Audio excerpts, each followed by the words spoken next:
Revolts caused by the people's desire to revert to their native faith.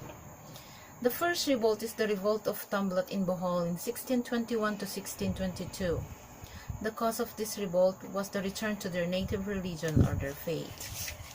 In 1621, Tamblot, a Babaylan native priest, reported the appearance of a Diwata who promised the people a life of abundance, without the burden of paying tribute to the government or dues to the church.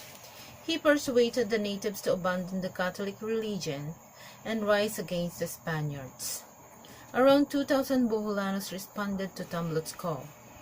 They began the uprising at the time when most of the Jesuit fathers, the spiritual administrators of the island, were in Cebu, celebrating the feast of the beatification of Saint Francis Xavier.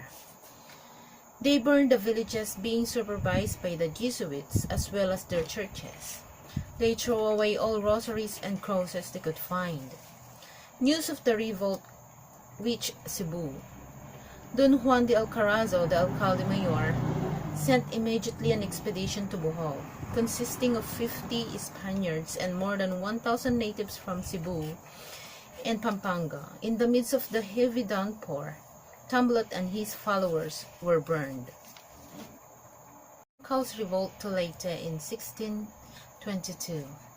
The cause of this revolt was Bancal's encouragement of the people of Limasawa to defend their traditional religion.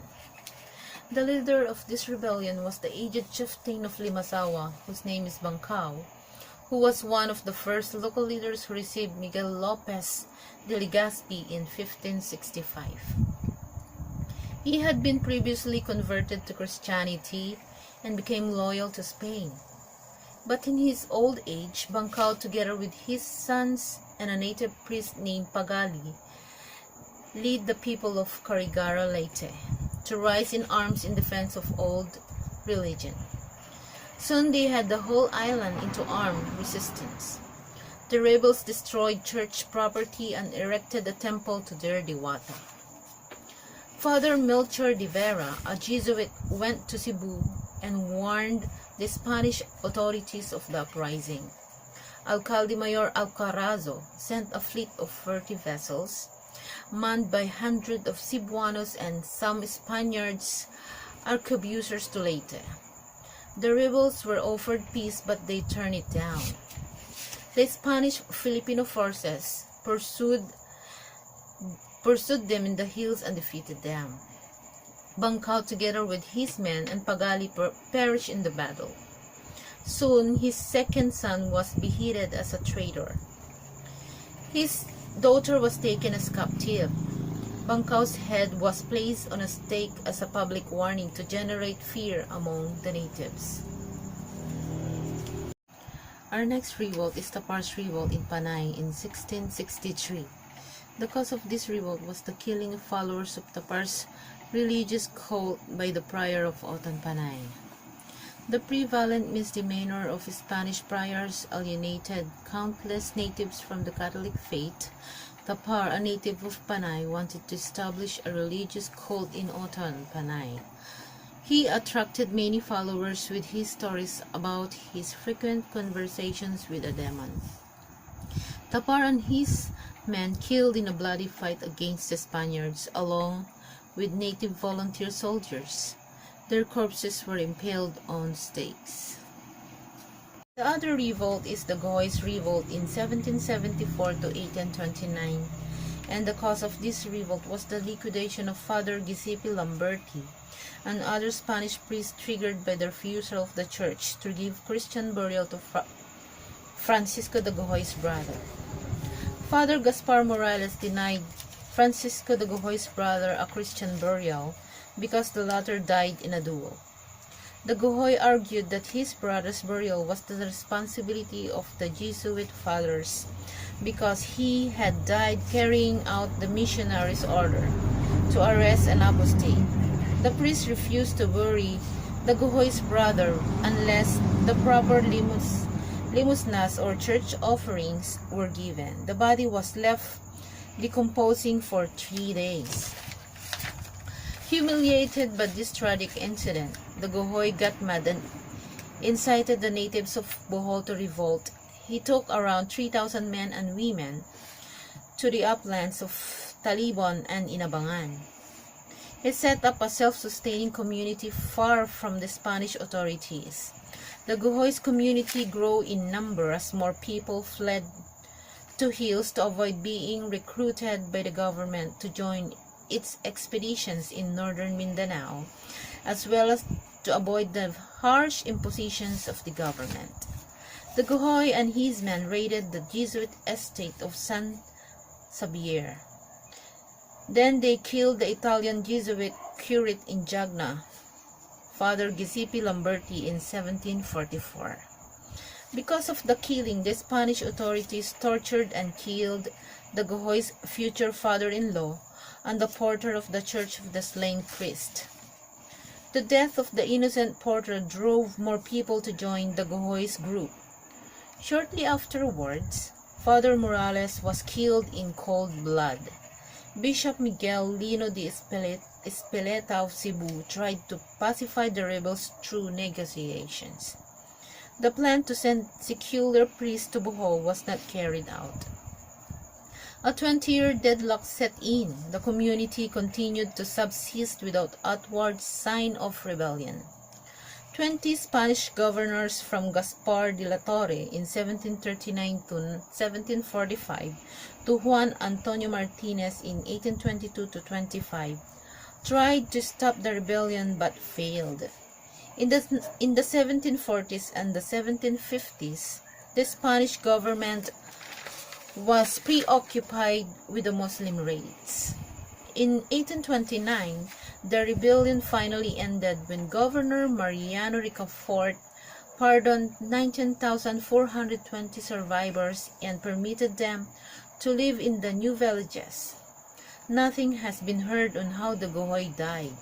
His autonomous community lasted for 85 years. Our next revolt is the revolt of Hermanopuli in 1840 to 1841. The cause of this revolt was the persecution of the followers of the Confradía de San Jose, founded by Apolinario de la Cruz of Lucban. In 1839, Apolinario de la Cruz went to Manila to pursue priestly vocation under the Dominican order. He was not accepted on the ground that he was an Indio or native. At that time, all religious orders were closed to Indios. In 1840, Apolinario, better known as Hermanopuli, returned to Lucban, Tayabas province, now Quezon province, and founded the Confradía de San Jose, Confraternity of St. Joseph, a nationalist fellowship which fostered the practice of Christian virtues. Hermanopuli sought the recognition of his religious brotherhood. However, Governor-General Marcelino Oraa and Archbishop Jose Sigue, upon the recommendation of the Spanish friars, banned his confraternity. Undaunted by the intolerance of the government authorities, he carried on his religious movement of Barrio Isabang to Mount Banahaw, then later moved his camp at Alitao at the top foot of Mount Cristobal. His brotherhood attracted thousands of followers in Tayabas, Laguna, and Batangas. On November 1, 1841, Lieutenant Colonel Joaquin Hewitt, a veteran Spanish combat commander, launched a massive assault on Alitao, killing hundreds of defenseless old men, women, and children. Hermanopuli was captured the following evening at Barrio Ibanga and was executed on November 4, 1841. The Spanish soldiers paraded his dead body from Tayabas to nearby Lucban, his birthplace. Uprisings caused by agrarian unrest. The Filipino tenants rose in rebellion against the administrators of the friar estates. The Spanish friars became wealthy and powerful by acquiring large tracts of land, and they leased the land to the Filipino with high rent. They also prevented the tenants from gathering wild fruits and firewood from the friar estates. Because of the Filipinos' resentment, they rose up in arms in the provinces of Batangas, Cavite, Laguna, Pampanga, Bulacan, and Rizal.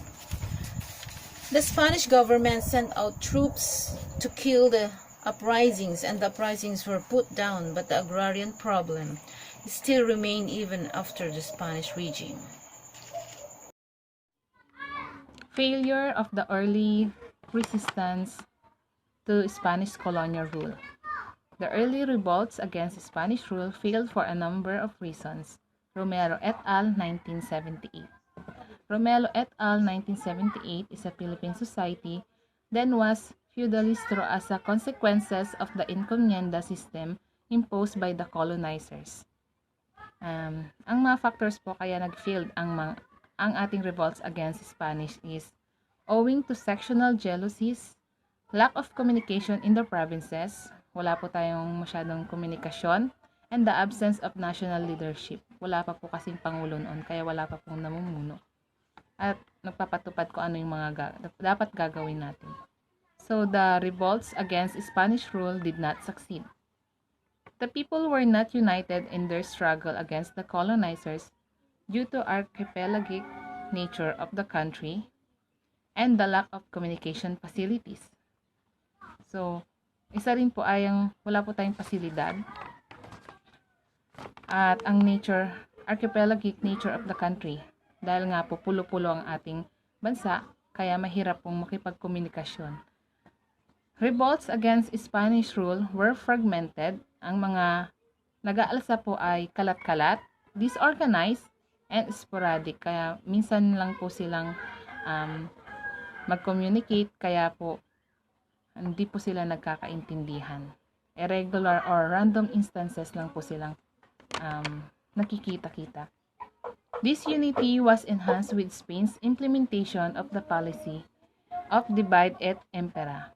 So, divide et impera is policy na in-implement ng mga Spains kung saan ito po yung rule po ng mga Spanish to gain and maintain power by breaking up larger concentration of power into pieces. Para po ma-maintain po nila ang kapangyarihan nila sa ating bansa at tayo po ay mabuwag. Ang mga nag-aalsa po ay mabuwag. Which was another factor for the failure of these revolts. As Filipinos were made to fight one another by the colonial masters, they failed to realize that their common enemy was the Spaniards. So late na po nilang nalaman na yung mga Espanyol po ang ating mga kalaban at hindi ang kapwa Pilipino. Kasi po, ang ibang Pilipino ay naniniwala sa mga Espanyol at ang iba po naman ay nag-aalsa sa kanila. The emerge of the Filipino sense of nationhood. The emerge of the Filipino sense of nationhood took place only during the last years of Spanish rule in the 1890s. So, late na po nung na-realize ng ating mga kapwa Pilipino na kailangan pong nating ipaglaban ang ating bansa sa mga Espanyol. So, Agoncillo 1990, ito po ay na-publish po siya in 1990 by Garotech Publishing by Teodoro A. Agoncillo. Filipino historian, kasama po niya si Renato Constantino. Sila po ang mga first Filipino historian na renowned for promoting a distinctly nationalist point of view of Filipino history. Sila po yung mga unang Filipino na nag-promote ng national point of view of Filipino history.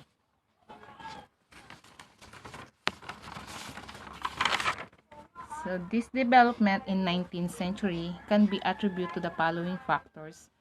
The opening of the Philippines to world commerce. So, nag-open po ito para sa pakikipagkalakaran natin sa iba't ibang bansa. Rise of the class media. Ito na po yung transformation of the economic ng mga Pilipino. Liberal regime of Carlos Maria de la Torre. So, ang liberal regime of Carlos Maria de la Torre ay ito po yung pinatupad niyang sekulasasyon sa mga simbahan sa buong bansa na nangangahulugan na dapat ang mga Pilipino ang mamahala sa mga parokya. Halimbawa po sila Padre Burgos, Padre Zamora at si Padre Gomez. siya po ay isang Kastilang Gobernador General ng Pilipinas mula 1869 to 1871. So, racial discrimination, unlawful, wala pong sa batas na pagdiskriminasyon sa mga tao natin. Secularization controversy and the Cavite Mutiny of 1872. Cavite Mutiny 1872 ay pinamunuhan din po ito ni Sarmiento Madrid bilang pagtutol sa pagpapairal sa kanila ng pagbabayad ng buwis at sa pagbuwing sa kanilang karapatan at sa pilitang paglilingkod. Meron po siyang 200 colonial troops. So bunga nito ay ng kanilang pag-aaklas ay ang pagkakadakip at paglilitis at pagbitay sa mga paring Jose Burgos, Jacinto Zamora at Mariano Gomez. Good morning. My report is all about the opening of the Philippines to world commerce. As stressed in the previous chapter, the opening of the country to world commerce was a consequence of Spain's adoption of the laissez-faire policy. With the coming of foreign products and businessmen, the economic isolation of the Philippines was ended. So sa pagdating ng mga foreign products at saka businessman, yung ekonomiya ng Pilipinas ay tumigil. A more significant effect to this development, however, was the influx of liberal ideas into the country. Filipino intellectuals came to learn the revolutionary ideas of John Locke and Jean-Jacques Rousseau. So yung effect nito sa Filipino, natutunan nila yung revolutionary ideas ni John Locke at ni Jean-Jacques. Si John Locke ay yung Englishman na nag-redefine ng nature of government kung saan government's duty is to protect the natural rights of people na pinaniniwalaan nila na isama ang life, liberty at property.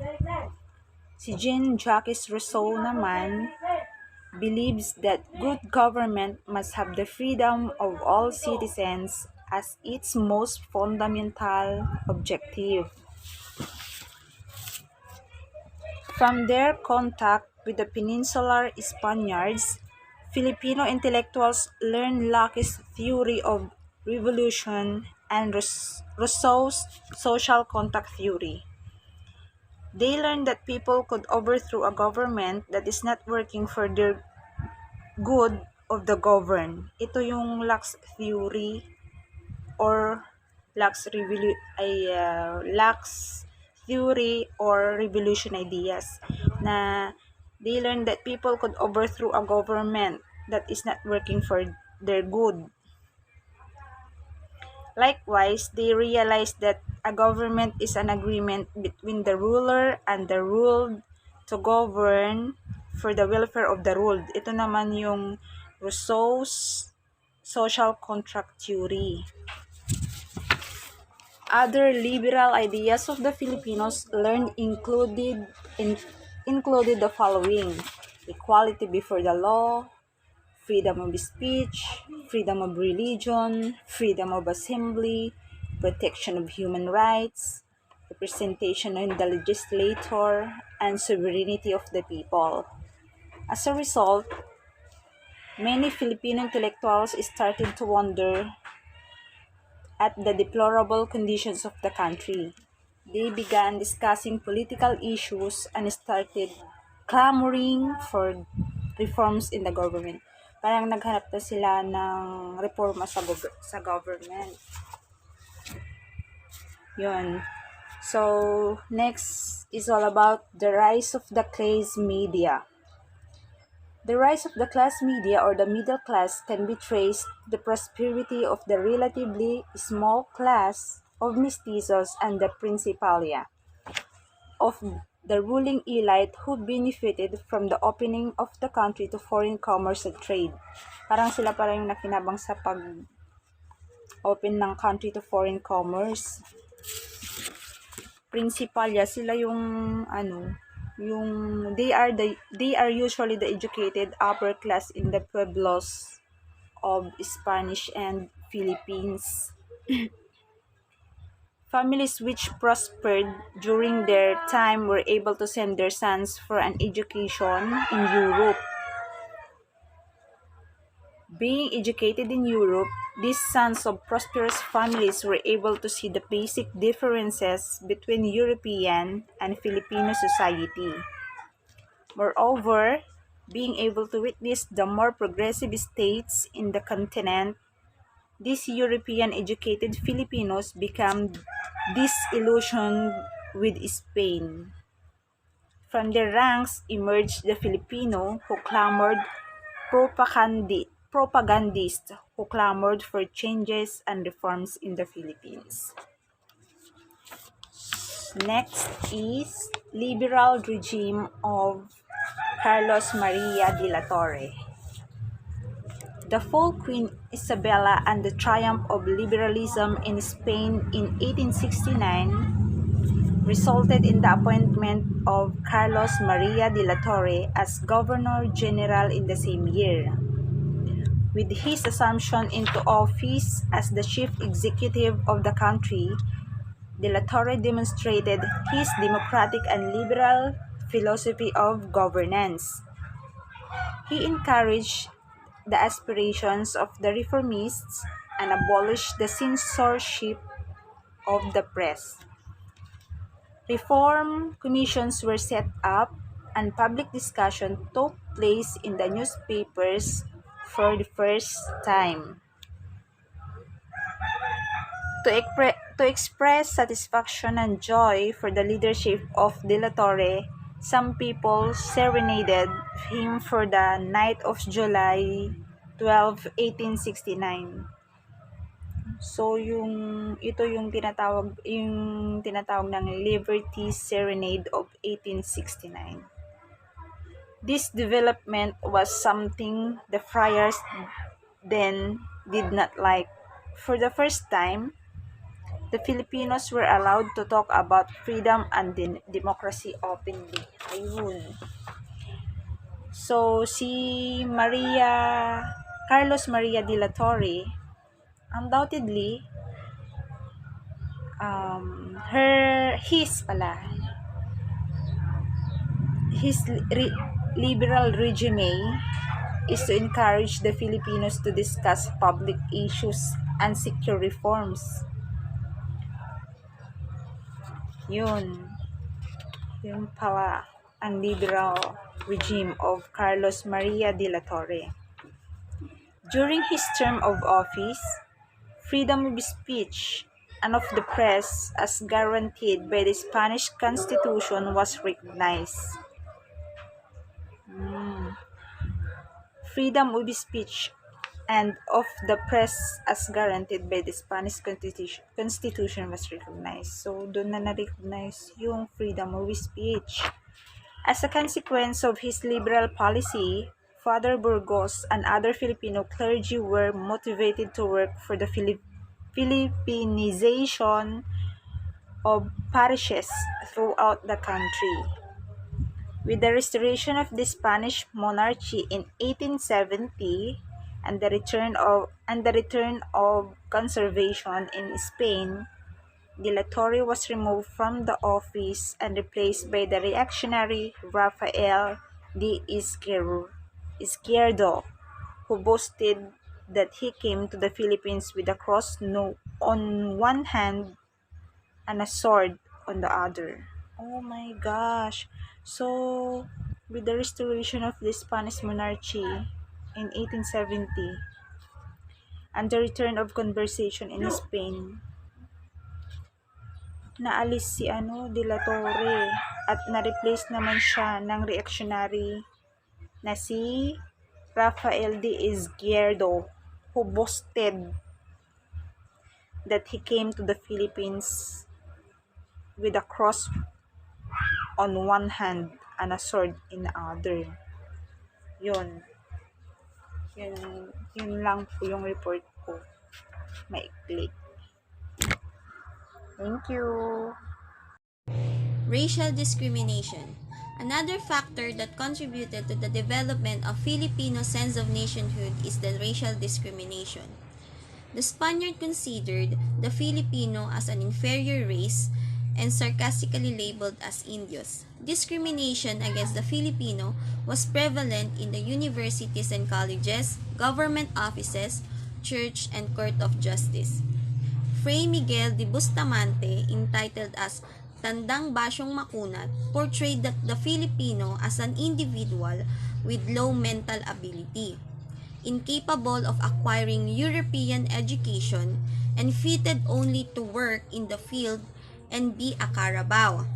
This kind of attack against the Filipino race intensified enmity between the Filipinos and the Spaniards, especially the friars. The racial discrimination had led them to realize that the Spaniards and the Filipinos were two separate and distinct people. Secularization controversy. The secularization of the parishes was the transfer of the ministries established by the regular Spanish clergy to Filipino seculars. The issue cropped up when the Jesuits were expelled from the country in 1768. The secularization controversy began as a religious issue on the right of the regular and the secular priests to administer parishes. The issue later on became a racial controversy between the Spanish friars and the Filipino secular clergy, as the friars started demanding that the latter were unqualified to administer parishes. Father Pedro Pilaes, who rose the position of Vicar Capitular of Manila in 1861, has led the Filipino seculars in the struggle. He led the fight against royal decrees, turning secular priests over the friars.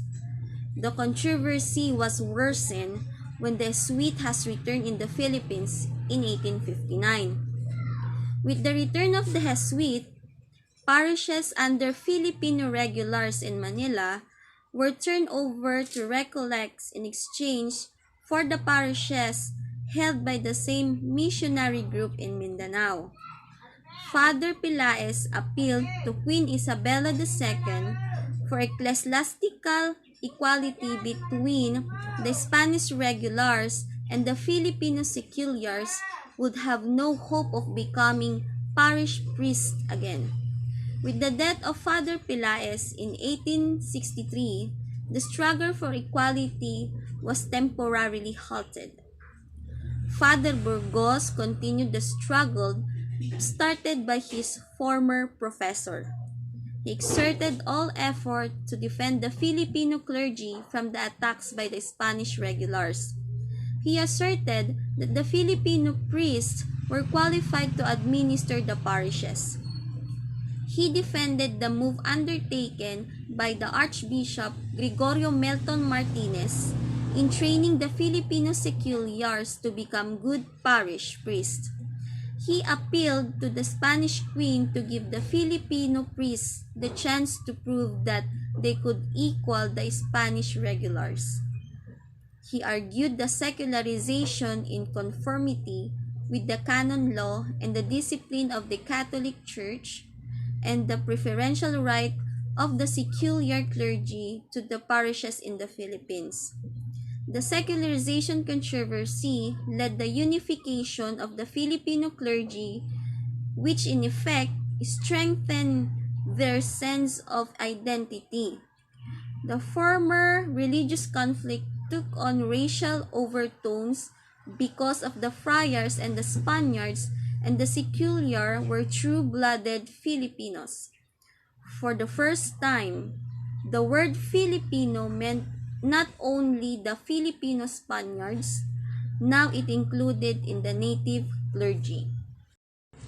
Cavite Mutiny of 1872. On the night of January 20, 1872, a mutiny broke out among Filipino soldiers in the arsenal in Cavite under the leadership of Sergeant Lamadrid. This mutiny was brought about the Izquierdo's abolition of their exemption from the tributes and forced labor previously enjoyed by the Filipino soldiers and workers in the arsenal of Fort San Felipe. The Spanish authorities took advantage of the situation by arresting liberal-minded Filipinas.